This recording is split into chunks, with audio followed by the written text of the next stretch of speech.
मंगरुळपीर येथे धाडसी चोरी, घरात घुसून मारहाण केली, पोलीस प्रशासन कोमात, चोर मात्र जोमात।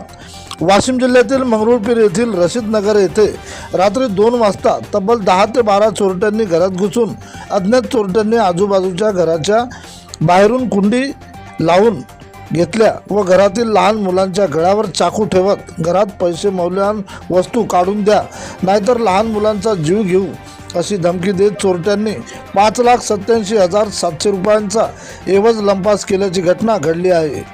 त्यामुळे पोलीस प्रशासनाची वचक राहिली नसल्याची चर्चा चालू आहे। तसेच मंगरुळपीर शहरामध्ये चोरी, लुटमार, गाड्या चोरी, दादागिरी, चिडीमारी याला उफाण आल्याचे दिसत आहे। रात्री 2 वाजता घडलेल्या दरोड्यामुळे शहरात भीतीचे वातावरण निर्माण झाले। चोरी तर केलीच केली, परंतु रशीदनगरमधील मुस्लिम परिवाराला मारहाण केली। दिलेल्या फिर्यादीवरून मंगरुळपीर पोलिसांनी अज्ञात चोरट्याविरुद्ध विविध कलमान्वये गुन्हा दाखल करून प्रकरण तपासात घेतले आहे। या प्रकरणी जी न्यूज मराठीच्या प्रतिनिधी पद्मा मोहोड यांनी महिलांची घेतली प्रतिक्रिया। महिला न्यायाच्या प्रतीक्षेत 10 वर्षापूर्वीचे शोध लागत आहेत, परंतु गुन्हेगाराला आमच्या चोरीचा शोध लागणे काय असा प्रश्न उपस्थित केला आहे। प्रतिनिधी पद्मा मोहोड। मेरा नाम फराना भी है।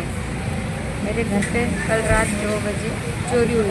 पूरे गहने, पैसे, जेवरात सब लेके चले गए मारे। और मेरे शोहर को बहुत मारे, मेरे सासू माँ को भी बहुत मारे और बच्चों के गले पे छुरी लगाकर पूरे सब सामान लेके चले गए।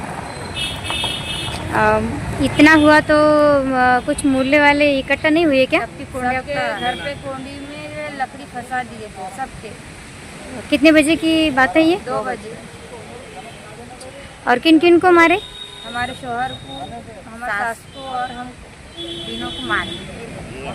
उनके तो बहुत ही हाथ पैसे जाते।